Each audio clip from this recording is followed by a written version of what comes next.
کہ آج ہمارے جو وقت لگائے ہوئے ساتھی ہے اور وہ نوجوان طبقہ جو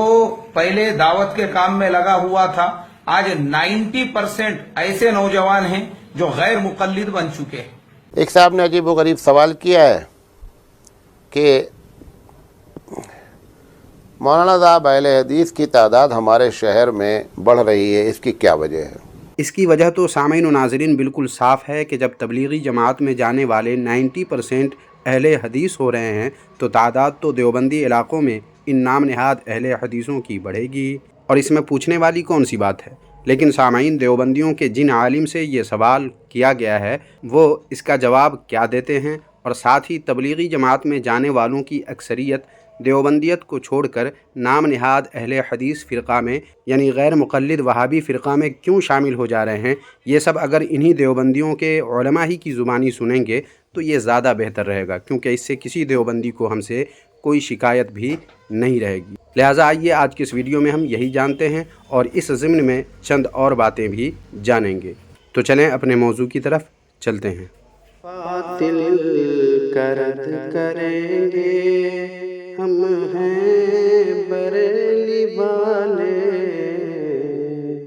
گاؤں گاؤں، شہر شہر، نگر نگر دیوبندیت کو پھیلانے میں پڑھے لکھے لوگوں سے لے کر بے پڑھے لکھے لوگوں تک کو گمراہ کر کے دیوبندیت میں شامل کرنے یا دیوبندیت کی زمین ہموار کرنے میں جس جماعت نے اہم کردار ادا کیا ہے اس کا نام ہے تبلیغی جماعت، کیونکہ یہ نماز کی دعوت کے نام پر کہیں بھی کسی بھی سنی مسجد میں داخل ہو جاتے ہیں اور سیدھے سادے لوگوں کو بڑی آسانی سے نماز کے نام پر گمراہ کر دیتے ہیں۔ اور ایک بار تبلیغی جماعت میں کوئی چلا جائے تو سب سے پہلے وہ اللہ کے ولیوں سے دشمنی کا زہر لے کر گھر واپس آتا ہے، اور معمولات اہل سنت کا مذاق اڑانا تو جیسے ضروری سمجھتے ہیں۔ میں نجی طور پر بھی تبلیغی جماعت میں جانے والے کئی ایسے لوگوں کو جانتا ہوں جو پہلے صاف ستھرے سنی صحیح العقیدہ مسلمان تھے، اللہ والوں سے محبت رکھتے تھے، مگر جو ہی تبلیغی جماعت کی بری نظر اس پر پڑی اور وہ تبلیغی جماعت میں کسی طرح چلا گیا تو شرعاً جائز اور درست امور کا بھی مذاق بنانا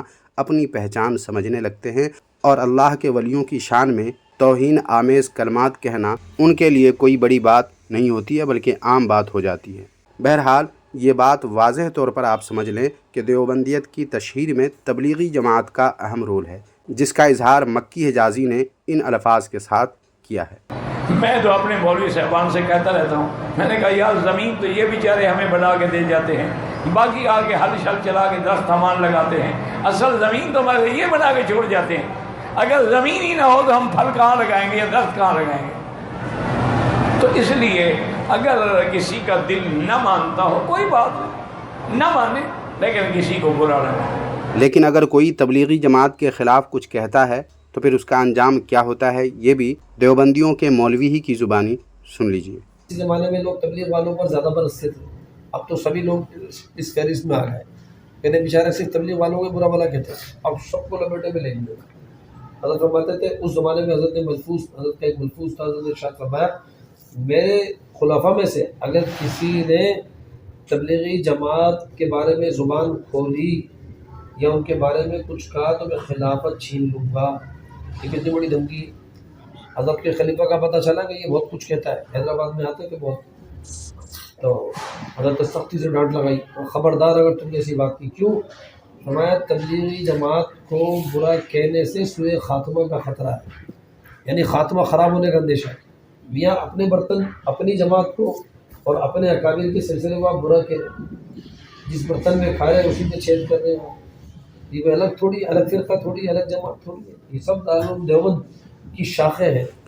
لیکن سامعین و ناظرین، ایک ناقابل تردید حقیقت یہ ہے کہ تبلیغی جماعت دانستہ غیر دانستہ طور پر ہر باطل فرقے کا ایجنٹ بنی ہوئی ہے، اور سیدھے سادے سنیوں کو پہلے تبلیغی جماعت میں شامل کرتی ہے اور پھر اس پر دیوبندیت کا رنگ چڑھا دیتی ہے۔ لیکن جن اصولوں، جن بہانوں اور جن طریقوں سے سنیوں کو بہلاتے ہیں یہ تبلیغی جماعت والے، ٹھیک انہی اصولوں، بہانوں اور انہی طریقوں سے تبلیغی جماعت والوں کو دوسرے باطل فرقے والے، مثلا نام نہاد اہل حدیث غیر مقلد وہابی، شکیلی، مودودی، قادیانی وغیرہ اٹھا لے جاتے ہیں۔ جس پر کئی ایک ویڈیوز ہماری اسی چینل پر اپلوڈیڈ بھی ہیں جنہیں آپ دیکھ سکتے ہیں، اور اگر آپ ہمارے اس یوٹیوب چینل کے پرانے ویورز ہیں تو یقیناً آپ نے دیکھ بھی لیا ہوگا۔ المختصر یہ کہ تبلیغی جماعت میں شامل ہو کر لوگ باطل فرقوں کے لیے اپنے آپ کو تیار کر لیتے ہیں، اور جس باطل فرقے کی نظر جس پر گئی اور اس کو پڑھا لیا وہ اسی باطل فرقے کا حصہ بن گیا۔ کوئی تبلیغی قادیانی بنا، کوئی تبلیغی مودودی بنا، کوئی تبلیغی شکیلی بنا، تو کوئی تبلیغی غیر مقلد وہابی نام نہاد اہل حدیث بن گیا۔ انہی کے بارے میں جو اہم انکشاف دیوبندیوں ہی کے مفتی اکبر ہاشمی نے کیا ہے وہ آپ کو بھی سننا چاہیے۔ سنیں یہ کیا کہتے ہیں تبلیغی جماعت والے کے دوسرے فرقے کو اختیار کر لینے کے متعلق۔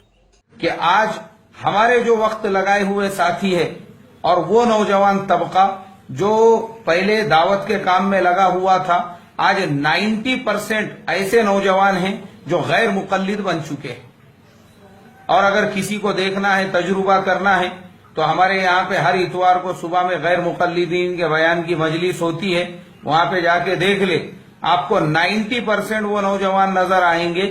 جن کو محنتیں کر کے ہم نے چلے 4 مہینے میں نکال کے مسجدوں سے جوڑا تھا، لیکن بعد میں ہمارے ہی ساتھیوں کی بد اخلاقیوں سے اور ان کے حسد اور جلن سے تنگ آ کے وہ لوگ آج غیر مقلدیت کی طرف ڈائیورٹ ہو چکے ہیں۔ یہاں تک کہ پورے مہاراشٹر صوبے کا جو غیر مقلدین کا امام ہے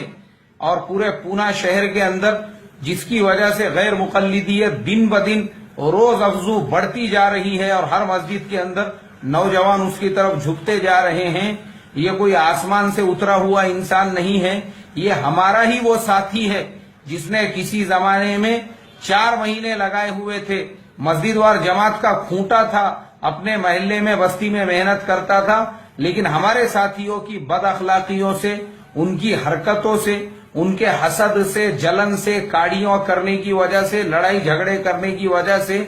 آج وہ غیر مقلد صرف بنا نہیں ہے، ان کا پیشوا اور امام بن کے سینکڑوں اور ہزاروں کے غیر مقلدیت میں آنے کا راستہ اور سبب بنا۔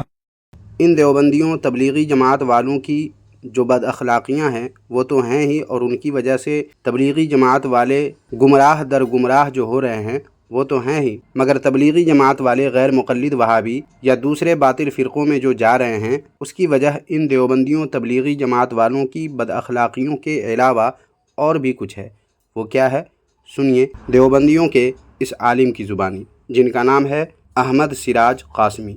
ایک صاحب نے عجیب و غریب سوال کیا ہے کہ